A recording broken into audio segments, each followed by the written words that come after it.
In the case of Cyberpunk, I will say I wouldn't give it an A plus. It is time once again for the main story quest, where the Trinity Bros give you their MMO opinion.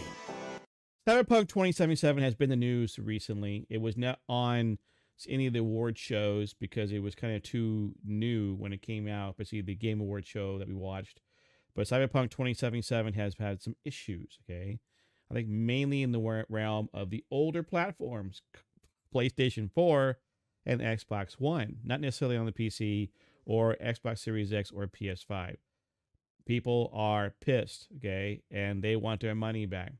So there's an article that came out that we generally talked about this morning or yesterday morning on the Hear Me Out show, was people were like questioning whether or not pre-orders should just die now, or pre-orders are dead, or maybe this will make you think secondly or thirdly about ever pre-ordering again.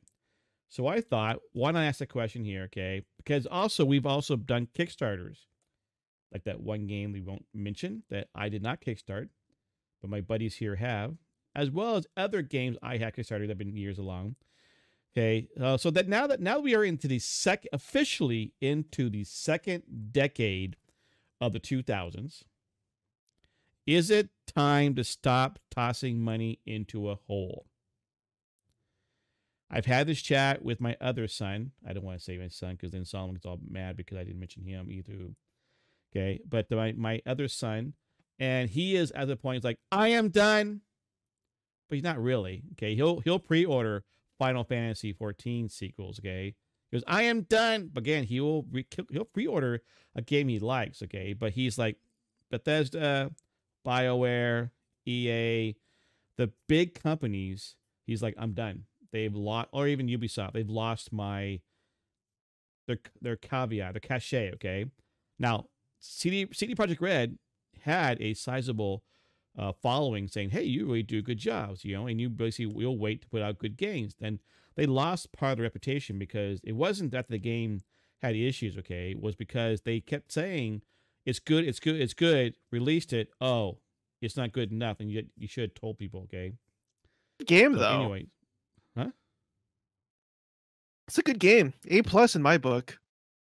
So for me, I'm gonna set my opinion first, okay, is the fact that I think that in the end, we're not gonna be done with kickstarting or pre-orders. Kickstarters have evolved over time. People are a little more reluctant, I think. They want to put something behind it, but they're also still willing to put something behind it. It's like, $30-40, what's the big deal? No big deal, okay? If I can help a company out, I almost feel like you're helping you're helping me part of the process. And I think if you found a game you really wanted and you wanted to play it, and if you're someone who likes to have the cosmetics and or the extra stuff, you'll do it anyways. I really don't see it going away. I still see it's going to be part of the process. I know that in the old days, pre-ordering was much more based around actually going out and getting a physical copy of a game. So therefore, you want to have it in your hands so you can go home. I mean, I think SirJahzeal mentioned that he actually went to another store at midnight to pick up his WoW game and come home in time to play it. Okay, because that was back in the day. Nowadays, only thing you're going to get is cosmetics. So since I mentioned you, SirJahzeal, let's toss it to you. Boop. What are your thoughts? Are we still with the pre-order Kickstarter world, or is it done? Are you over it? Well, I've got a couple of different things run through my mind. And one of them is that the buyer does need to be aware, but there should be consumer protections, honestly. There needs to be more protections for people who are willing to help kickstart or GoFundMe or any other platform these games, and then the games do not either perform or they do not deliver the promises that were given at the time of that investment. To me, it's not legally a business contract, but loosely it is a business contract that you're saying, I see that you're offering this, and in exchange for that, I'm going to give you this. And when that's not delivered to you, then there should be a full refund there. Now, I don't think that there should be any damages or anything, unless their code blows your computer up or your console, which I don't know how they do that, but I'm sure it's possible. In the case of Cyberpunk, I will say I wouldn't give it an A+, but I played through it on the PC, and it had issues, and it definitely was not as deep as I thought it was going to be. And there are definitely features in there that were not in there that I was expecting, because they had promised those features to be in there. And there was wording that was used that I just expected a different product than what I received. There have been, again, as you're alluding to a couple times already tonight, there's more than just that one that I've invested in that I'm still waiting. We don't have a product. Sure, I can go in and play the beta, and it's a mess. And I've had one or two that I have got refunds from, because the company they went under. They ran out of money. It wasn't ready to be released yet, and they just went, well, I guess we're done.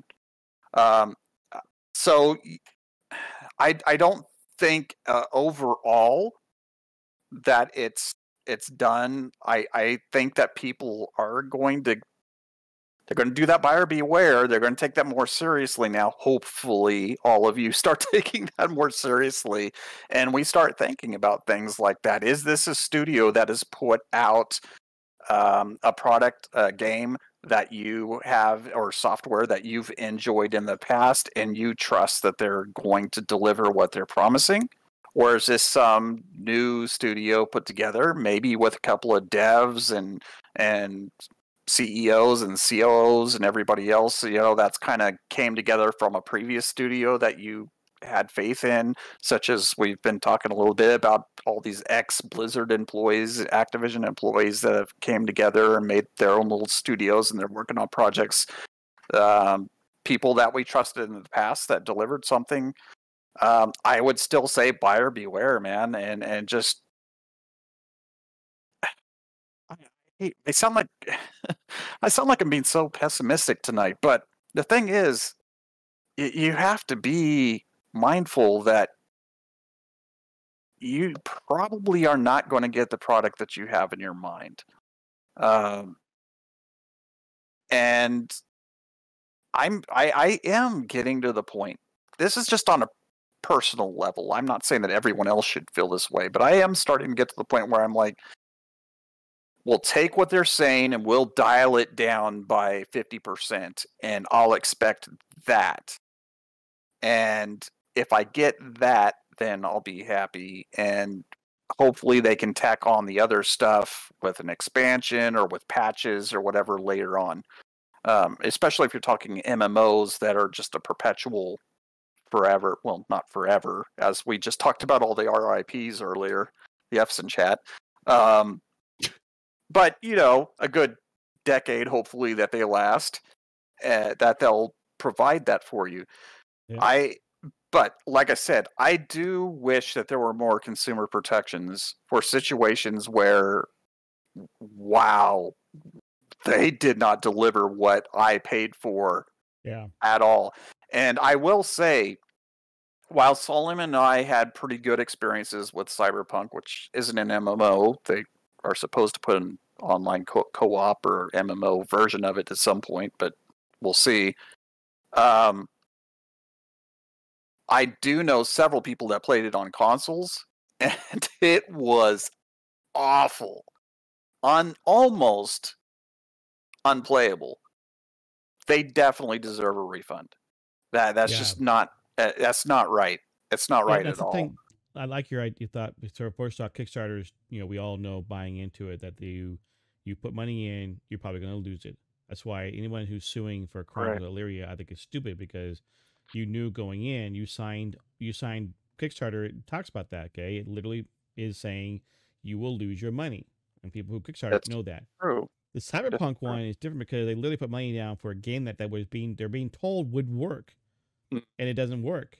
And then at first there was a fight about we're not giving refunds. It's like, what? You know, it's like you should. They finally started doing that. Of course, one guy got kind of mad. He was tweeting out the fact that he got his refund. Microsoft gave him his refund, and then the Xbox store, whatever they have, right, then deleted it from his computer or his console, and he got mad. What? I wanted to play it. Like, you got the freaking refund, and you still wanted the game.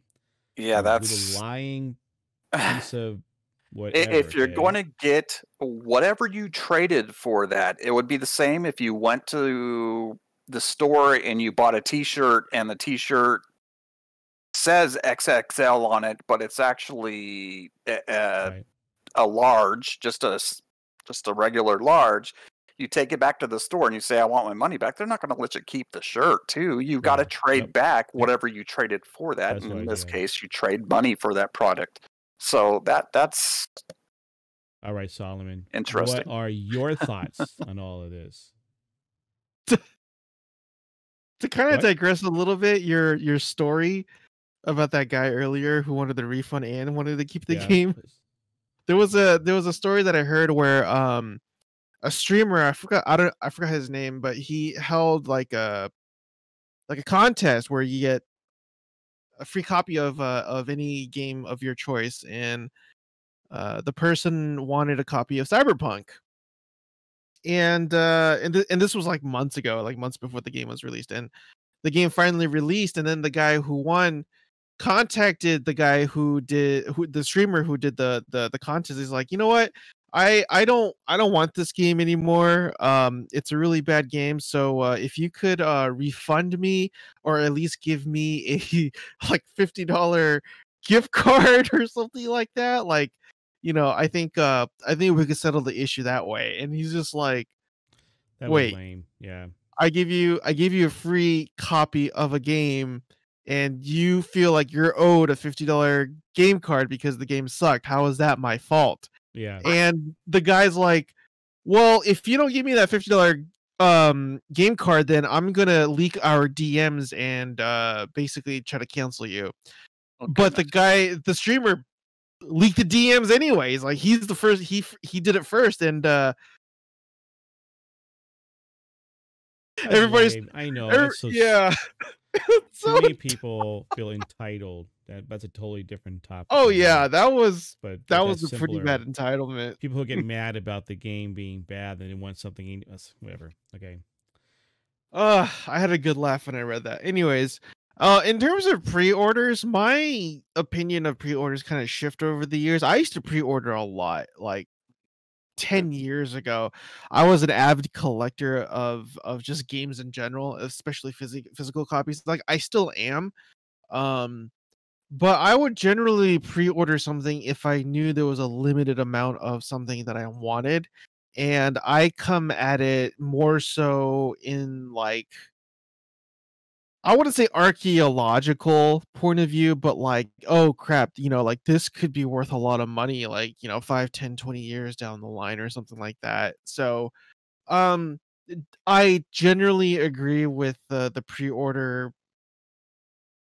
I don't know what you would call it, epidemic, I guess, you know, to kind of put it euphemistically. I think typically it's a bad idea, but again, if they're going to package something that is in a limited amount, like that Fallout helmet that you got with 76, I think I would have done it just because I knew at the end of the day something like that could be worth not thousands. Well, maybe it could, but like, you know, 10 years from now it could be like, oh, it could be one of those things where it would show up on the history channels. What do they call those? You know, where they go around and they go to like those two guys. Pharaohs? No, well, oh, you talking about the people who go American to those, Pickers? Yeah, American Pickers. There you go. Yeah.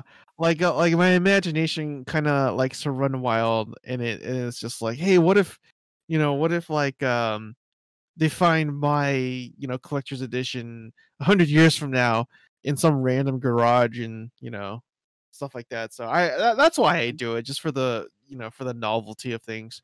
Yeah, I get that. Yeah, that's about it, really. I mean, pre-ordering for the game itself, I rarely do.